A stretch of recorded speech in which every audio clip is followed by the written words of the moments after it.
Halo Tribuners, Anda sedang menyaksikan live update Top 10 bersama saya Agung Laksono. Selama beberapa menit ke depan, kami akan menyajikan 10 informasi menarik yang tengah menjadi sorotan. Kita jelang live update Top 10 selengkapnya. Kita awali berita pertama. Tribuners, Panglima TNI Jenderal Andika Perkasa marah besar saat mengetahui pelaku penabrakan dan pembuangan sejoli di Nagrek ternyata adalah oknum anggota TNI. Andika pun meminta agar ketiga pelaku dipecat dan dipenjara seumur hidup. Jenderal Andika Perkasa menegaskan para pelaku yang merupakan oknum anggota TNI Angkatan Darat itu harus diproses hukum. Hal itu diungkapkan Jenderal Andika saat dikonfirmasi melalui pesan singkat pada Sabtu 25 Desember. Hukuman itu merujuk pada pasal 340 KUHP terkait pembunuhan berencana. Dalam pasal itu disebutkan bahwa hukumannya bisa dipenjara seumur hidup. Adapun ketiga anggota TNI Angkatan Darat tersebut yakni Kolonel Infanteri P, Kopral 2 DA, dan Kopral 2 AH. Kolonel Infanteri P bertugas di Korem Gorontalo, jajaran Kodam 13 Merdeka. Saat ini ia sedang menjalani penyidikan di Polisi Militer Kodam Merdeka, Manado. Lalu Kopral 2 DA bertugas di Kodim Gunung Kidul, Kodam Diponegoro.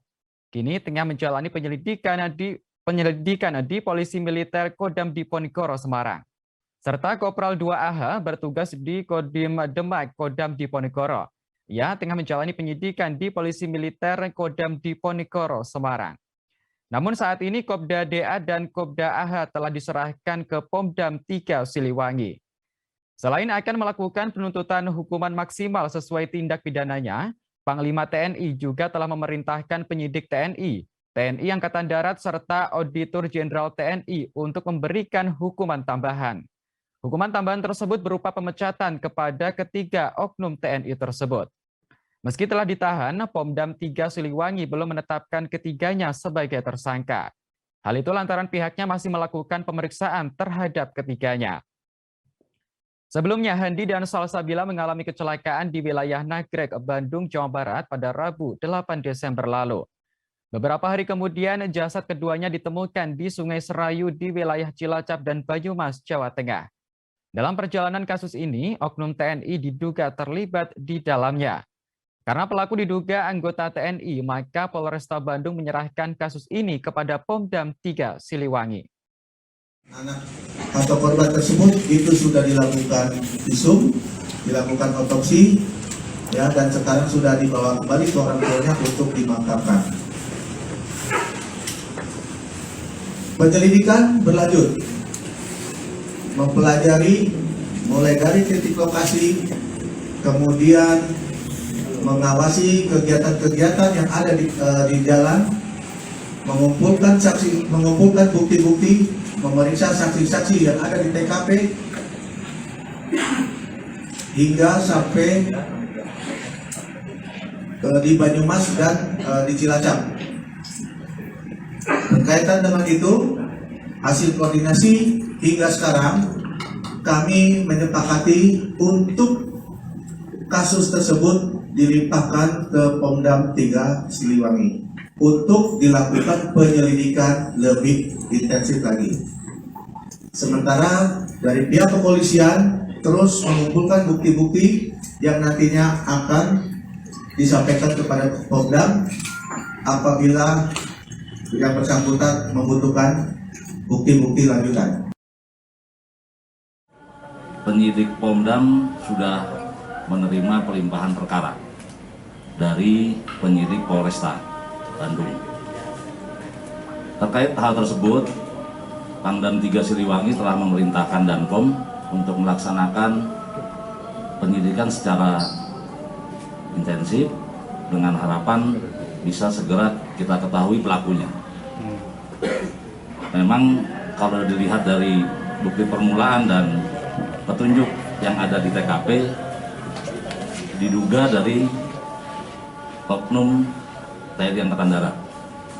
Namun kita tetap harus menunggu hasil penyidikan yang dilakukan oleh Pomdam 3 Siliwangi. Demikian.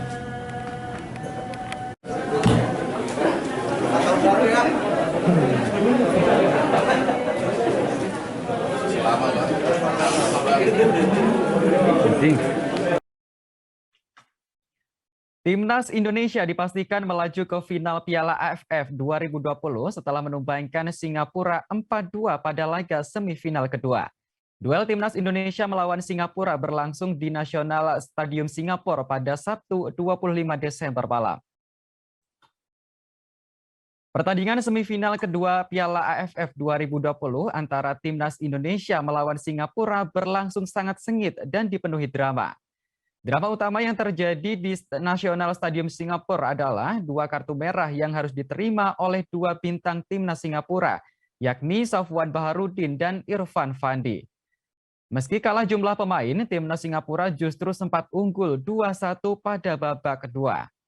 2 gol Timnas Singapura dicetak oleh Song Uy-yong di menit 49 dan Syahdana Sulaiman di menit 74. Adapun gol pertama Timnas Indonesia dicetak oleh Ezra Walian pada menit ke-11. Tertinggal 1-2, Timnas Indonesia yang unggul jumlah pemain terus menggempur pertahanan Singapura.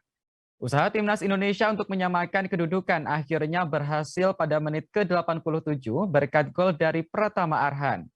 2 menit berselang, Pratama Arhan nyaris menjadi pesakitan. Hal itu tak lepas dari pelanggaran keras Pratama Arhan terhadap gelandang Singapura, Shanwal Anwar di kotak penalti Timnas Indonesia. Beruntung bagi Pratama Arhan dan Timnas Indonesia, karena Nadeo Argawinata berhasil menepis tendangan penalti winger Singapura, Faris Ramli pada menit ke-90. Pertandingan pada akhirnya harus dilanjutkan ke babak perpanjangan waktu karena agregat masih imbang 3-3. Pada awal babak perpanjangan waktu pertama langsung berhasil mencetak gol pada menit ke-91. Gol ketiga Timnas Indonesia bermula dari tendangan Egy Maulana Fikri yang membentur kaki pemain Singapura Syawal Anwar. Bola kemudian tanpa bisa dicegah bergulir masuk ke dalam gawang Singapura. Timnas Indonesia akhirnya berhasil berbalik unggul 3-2. Pada akhir babak perpanjangan waktu pertama tepatnya menit ke-105, Egy Maulana Fikri berhasil mencetak gol untuk memperlebar keunggulan Timnas Indonesia menjadi 4-2. Skor tersebut rupanya bertahan hingga akhir babak perpanjangan waktu yang kedua. Ini adalah keberhasilan ke-6 Timnas Indonesia melaju ke final Piala AFF atau Piala Tiger setelah edisi 2000, 2002, 2004, 2010, dan 2016.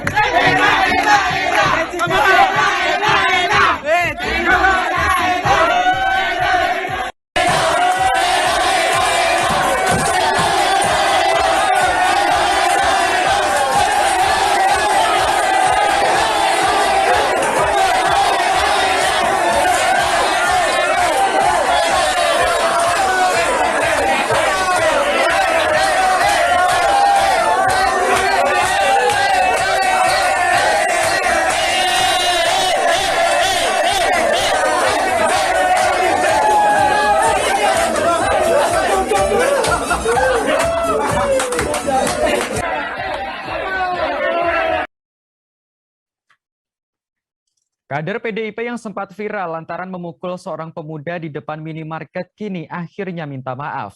Meski begitu, ia telah ditetapkan sebagai tersangka atas kasus pemukulan oleh Polrestabes Medan. Diketahui pelaku bernama Halpian Sembiring Meliala, 45 tahun, yang merupakan wakil pembina Satuan Tugas atau Satgas PDIP Sumatera Utara. Ia hanya bisa tertunduk saat dihadirkan dalam konferensi pers yang digelar di Mapolrestabes Medan pada Sabtu 25 Desember. Dalam kesempatan itu, Halpian mengungkapkan alasannya memukul pemuda berinisial FAL 16 tahun di depan sebuah minimarket di Kota Medan. Ia mengaku kesal kepada korban lantaran dinilai tak sopan saat memintanya menggeser posisi mobil.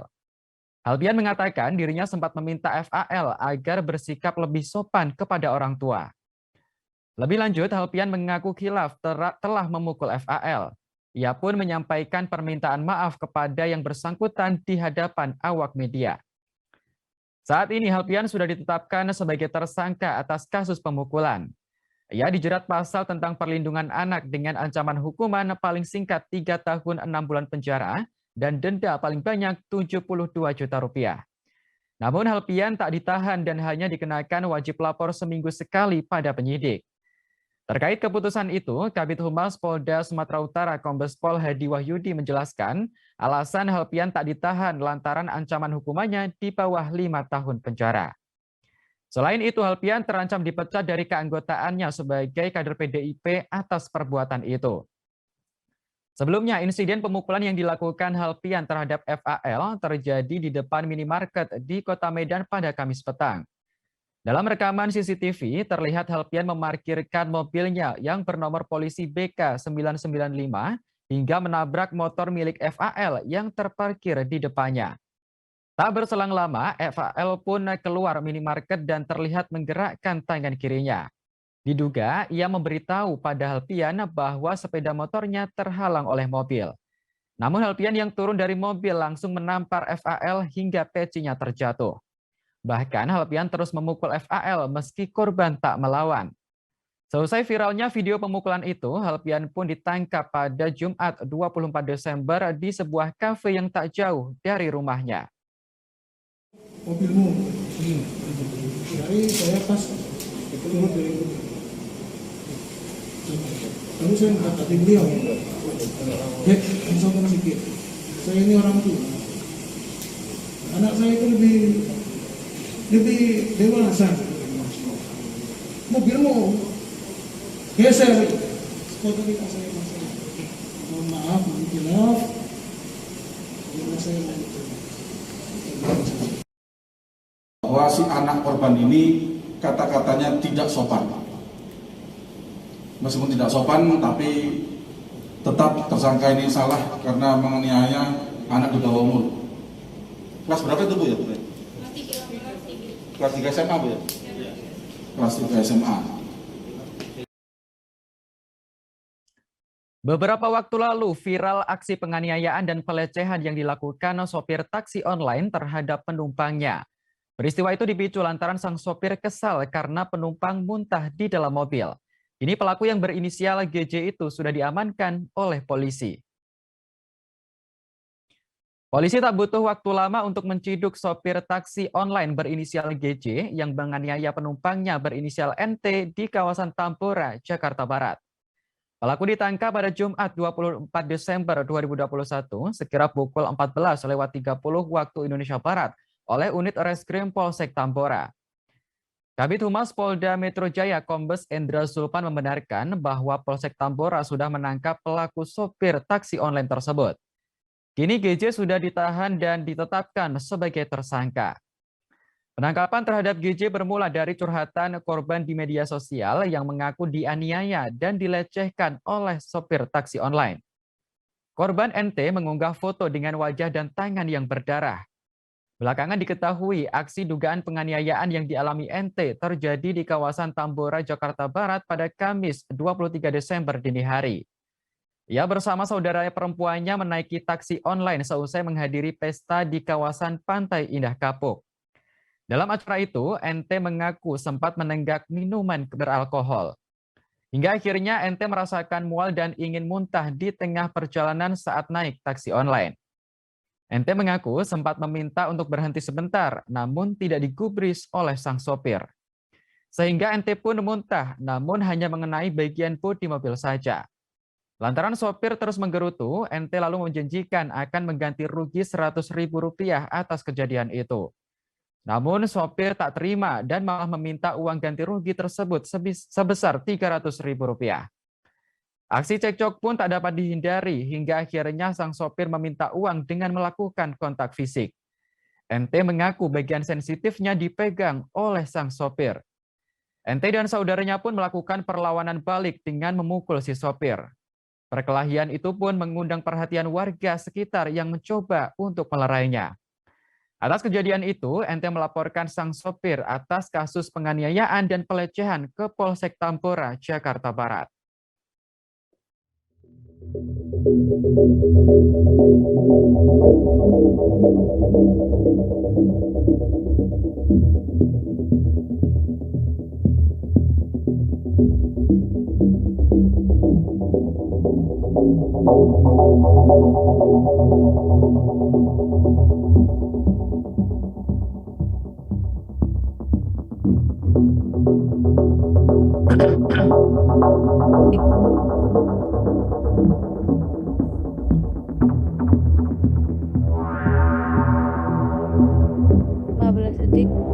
10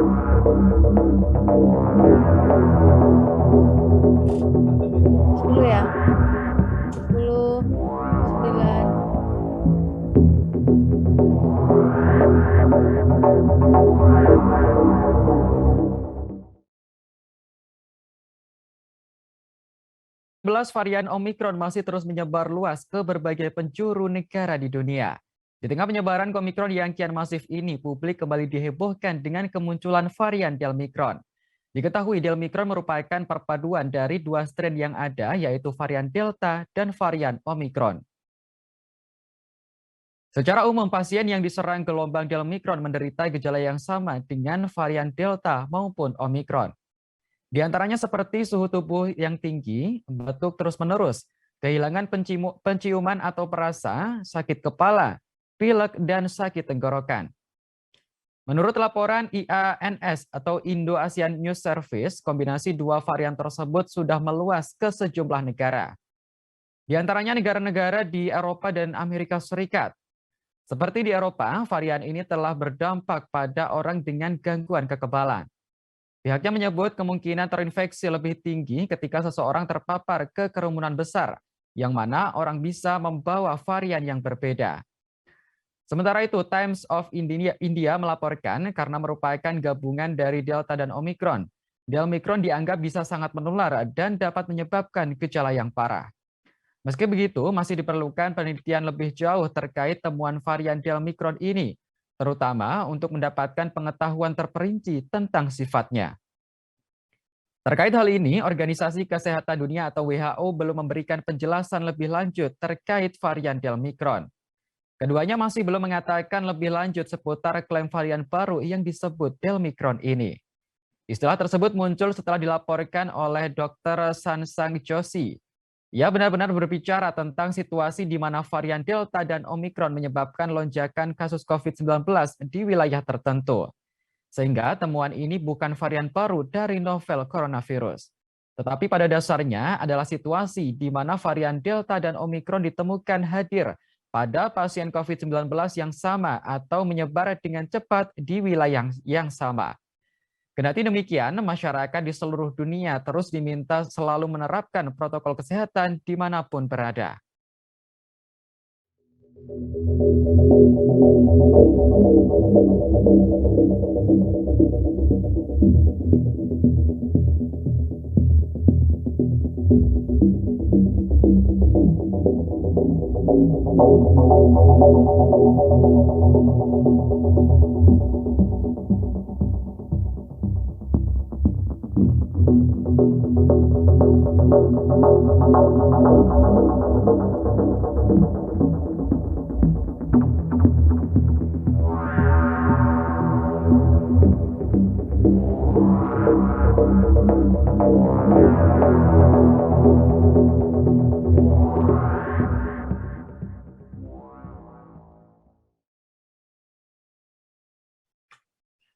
Seorang dukun berinisial UY, 51 tahun, ditangkap polisi karena meracuni 3 warga Garut, Jawa Barat saat ritual penggandaan uang.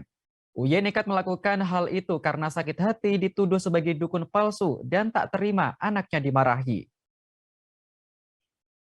Akibat ulah UY, 2 orang tewas dan 1 lainnya mengalami kritis setelah diminta melakukan ritual memakan daging kambing. Ternyata daging itu sebelumnya telah dicampur dengan racun tikus. Kapolres Garut AKBP Wirdanto Hadi Caksono menjelaskan korban ditemukan di sebuah penginapan Pantai Santolo, Garut Selatan pada 15 Desember 2021. Setelah melakukan penyelidikan, polisi menangkap UY di wilayah Wonosobo, Jawa Tengah.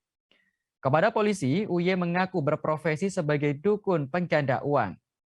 Berdasarkan pemeriksaan itu, terungkap UY memang sengaja meracuni ketiga pelaku. AKBP Wirdanto mengungkapkan kasus itu bermula ketika ketiga korban mendatangi rumah pelaku. Ketiga korban meminta uangnya digandakan oleh sang dukun. Diketahui salah satu dari ketiga korban itu pernah melakukan ritual penggandaan uang di Kabupaten Kuningan, Jawa Barat. Sayangnya pada saat itu ritual yang dilakukan tidak berhasil. Adapun sebelum ritual dimulai, ketiga korban sempat cekcok dengan dukun berinisial UY itu. Ketiga korban memarahi anak pelaku dan menuduh UY telah berbohong. Karena terus didesak, UY akhirnya bersedia menggelar ritual. Namun pelaku juga menyusun rencana untuk menghabisi ketiga nyawa korban saat ritual karena merasa sakit hati. Pelaku melakukan ritual dengan cara korban diminta menghabiskan daging kambing sebanyak 1,5 kilogram. Tanpa pikir panjang, ketiga korban memenuhi permintaan tersebut. Mereka melahap daging kambing yang telah dicampur dengan racun tikus itu. Hingga akhirnya 2 di antara korban meninggal dunia sementara 1 lainnya mengalami kritis. Adapun kasus tersebut terungkap setelah polisi melakukan uji laboratorium terhadap sisa daging yang ditemukan di tempat kejadian perkara. Polisi juga mengamankan racun tikus yang digunakan pelaku sebagai barang bukti. Atas perbuatannya, pelaku dijerat pasal pembunuhan berencana dan tindak pidana penipuan dengan ancaman hukuman maksimal 20 tahun penjara. Ternyata sebelumnya sudah dicampur oleh tersangka YS ini dengan racun tikus jenis temik. Sehingga akhirnya ketiganya bereaksi dan akhirnya mengakibatkan korban 2 meninggal dunia dan 1 kritis. Di mana ketiga-tiganya itu adalah warga Tarogong Kidul, Kabupaten Garut. Nah dari situ akhirnya kami dari Polres Garut sudah melakukan bersama dengan Polsek Cikelet melakukan langkah-langkah penyelidikan dan penyidikan. Dan akhirnya kami berhasil menangkap pelaku YS ini alias Abah U ya, yang diduga merupakan dukun palsu ritual penggandaan uang di daerah Wonosobo, Jawa Tengah yang kami tangkap sekitar hari Rabu tanggal 22 Desember kemarin. Dan di situ kami akhirnya menemukan dan berhasil mengamankan beberapa barang bukti dari mulai racun tikus yang digunakan, kemudian termasuk juga daging kambing yang tersisa pada saat itu ya sudah kami lakukan pengecekan di laboratorium dan termasuk juga kami mengamankan sepeda motor dari pelaku. Adapun pasal yang kami jerat untuk tersangka utama ini yaitu YS ini adalah pasal pembunuhan berencana pasal 340 dan atau 338 dan atau 378 atau penipuan dengan ancaman maksimal kurang lebih penjara 20 tahun. Beberapa waktu lalu viral sebuah video yang menampilkan sepasang muda-mudi melakukan perbuatan mesum di alun-alun Gresik, Jawa Timur. Kini terungkap pasangan anak muda itu ternyata masih duduk di bangku SMP dan berusia 15 tahun. Satuan Polisi Pamong Praja atau Satpol PP Gresik mengungkap pasangan yang berbuat mesum di alun-alun Gresik beberapa waktu lalu. Perbuatan pasangan itu terekam dalam sebuah video dan viral di media sosial. Kepala Satpol PP Gresik Suprapto mengatakan pasangan tersebut telah diperiksa oleh unit PPA Polres Gresik pada Jumat 24 Desember. Suprapto menjelaskan pelaku laki-laki dan perempuan dalam video itu masih berstatus pelajar sekolah menengah pertama atau SMP. Pelaku laki-laki berinisial WM 15 tahun warga Kecamatan Gresik Kota, sementara yang perempuan berinisial HE 15 tahun warga Kecamatan Kebomas. Dalam pemeriksaan itu juga dihadirkan para orang tua mereka. Mereka pun mengakui perbuatan tak senonoh yang telah dilakukan. Keduanya diminta menandatangani surat pernyataan untuk tidak mengulangi perbuatan serupa. Kepada petugas, pasangan itu mengaku datang ke alun-alun Gresik menggunakan sepeda motor pada Rabu 22 Desember sekitar pukul 11 waktu Indonesia Barat. Mereka awalnya berniat untuk jalan-jalan. Saat tiba di lantai 2 alun-alun Gresik, WM mengaku sakit kepala dan menyenderkan badan ke HE. Saat itu mereka tidak sadar ada orang lain yang melintas dan merekam peristiwa itu. Akibat insiden itu, Suprapto mengimbau para orang tua untuk meningkatkan pengawasan kepada anak-anak. Satpol PP Gresik juga akan meningkatkan patroli di sekitar alun-alun Gresik dan tempat publik lainnya.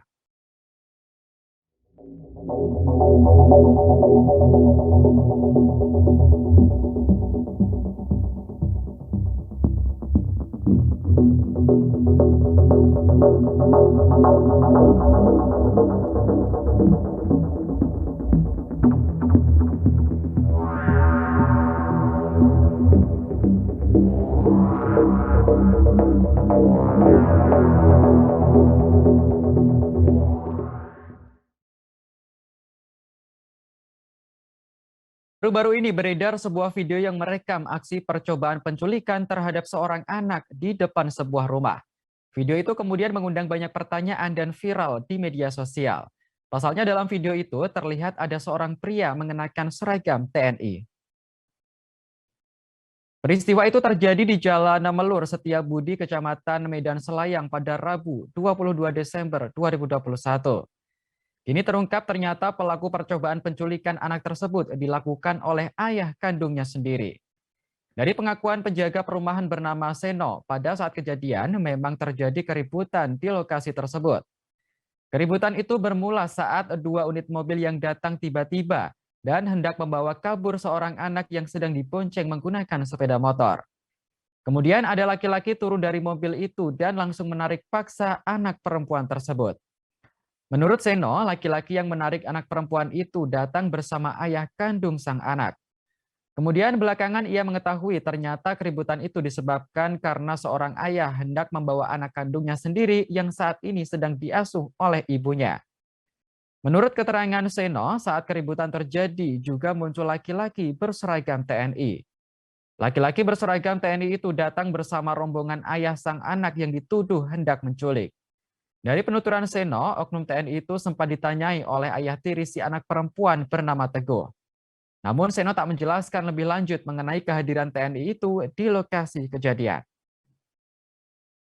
Anak-anak lah yang itu lah, yang sama orang itu lah. Itu pro ke ibu itu?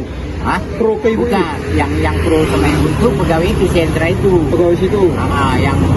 Yang nari ini yang menjual itu lah. Habis itu bapaknya turun gitu? Bapaknya turun. Kira-kira tahu nggak bapak ini sekarang apa kok bisa manggil Obun Teni? Apakah dia pengusaha atau apa? Enggak saya tanyain sama itu. Karena saya pun enggak berani berbuat banyak. Hanya kalau mau ribut itu aja lah. Tolong jangan masuk. Cewek anak itu pak ya? Cewek. Usianya pak kira-kira? Usianya 4 tahun gitu lah, 4 tahun. Masih... Siapa namanya pak? Nggak tahu anak itu. Tahu anak. Ya itu kos-kosan. Oh iya, kos-kosan dari saya kuat. Dia itu. Perumahan dia, perumahan ibu ini ya? Katanya nggak tinggal di situ mereka? Siapa? Itu tinggal situ, bapak itu tinggal situ. Oh, tadi sempat nanya juga katanya di daerah Setiabudi katanya tinggal. Di daerah Tasbih. Oke lo, laporan lu. Bapak pada saat itu di situ? Itu. Mau ngapain pak? Ya saya ya istilahnya meleraikan lah. Ada nggak oknum TNI itu ngapain bapak? Nggak ada. Waktu bapak melerai gitu, yang ada nggak? Nggak ada. Cuman dia menjaga bapak itulah, bapak yang dijaga dia yang sama-sama dia itu. Oh supaya nggak diserang karena anak itu waktu itu dipaksa dipeluk sama bapaknya di bangku. Udah dalam mobil? Enggak, di dalam rumahnya. Dipeluk gitu aja? Dipeluk sama. Indahnya rasa toleransi terlihat jelas saat perayaan Malam Natal tahun 2021 di Gereja Katedral Jakarta. Pasalnya pihak Masjid Istiqlal menyediakan tempat parkir bagi jemaah yang akan mengikuti misa di gereja. Diketahui Gereja Katedral dan Masjid Istiqlal memang terletak berdampingan di wilayah Jakarta Pusat. Keduanya dibangun atas dasar simbol toleransi antar umat beragama.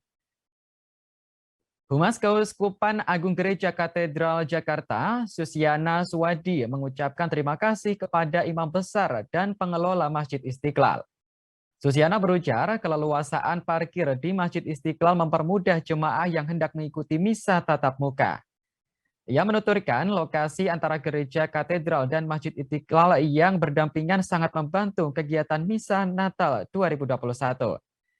Ia menyampaikan dukungan dari Masjid Istiqlal saat kegiatan misa Natal di Gereja Katedral sejalan dengan tema Natal 2021, yakni cinta kasih Kristus menggerakkan persaudaraan. Untuk diketahui, Gereja Katedral hanya menyediakan kapasitas sebanyak 650 umat saat pelaksanaan ibadah Natal di gereja tersebut. Jumlah tersebut sesuai dengan ketentuan yang ditetapkan Keuskupan Agung Jakarta, yakni kapasitas 40% untuk pelaksanaan ibadah tatap muka. Kapasitas tersebut telah ditingkatkan sejak Desember 2021 dari semula 20%, mengingat kondisi pandemi COVID-19 yang dinilai sudah cukup baik. Sebelumnya, Kapolri Jenderal Listio Sigit Prabowo juga mengunjungi Gereja Katedral Jakarta pada Jumat 24 Desember. Ia datang untuk memastikan pelaksanaan misa mematuhi protokol kesehatan COVID-19. Listio tampak hadir didampingi dengan Panglima TNI Jenderal Andika Perkasa dan juga Ketua DPR RI Puan Maharani. Dalam kesempatan itu, Listio mengucapkan terima kasih atas kesiapan gereja dalam melakukan perayaan Natal sesuai aturan pemerintah. Pelayanan dan pengamanan secara optimal tentunya didukung oleh Bapak Panglima seluruh jajaran TNI untuk memastikan bahwa seluruh rangkaian pelaksanaan ibadah perayaan Natal dan juga yang akan terus berjalan sampai dengan tahun baru nanti betul-betul bisa berjalan dengan aman, lancar, dan sukses. Dan tentunya dalam kesempatan ini kami ucapkan selamat Natal dan tahun baru bagi seluruh umat Kristiani. Semoga damai sejahtera selalu menyertai untuk seluruh umat Kristiani di seluruh wilayah tanah air.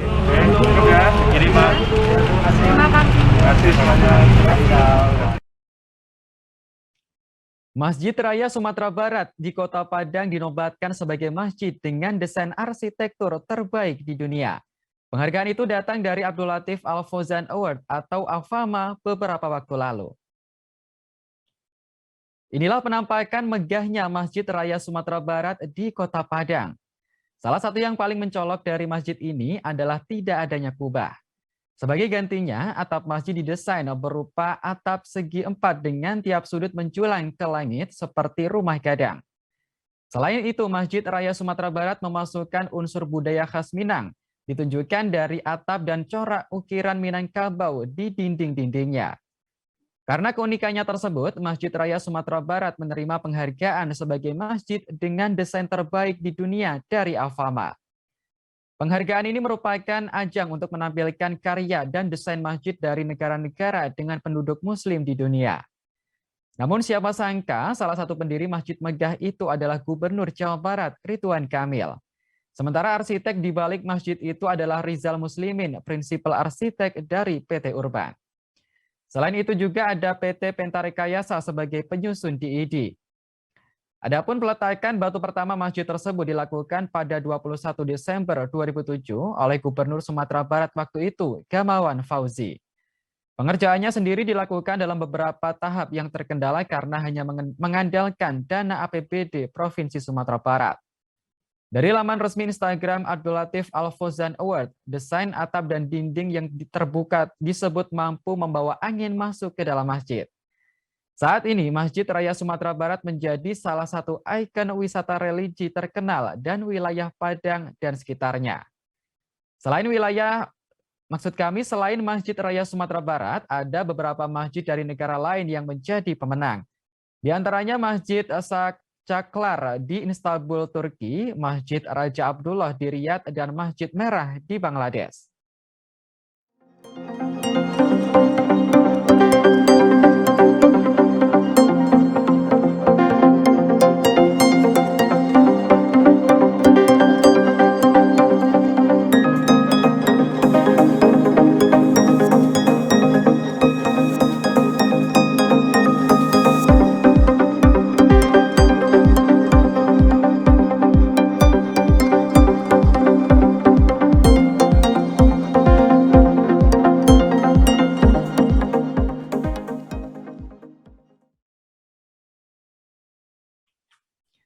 Baik Tribuners, informasi tadi sekaligus menutup jumpa kita dalam live update Top 10 kali ini.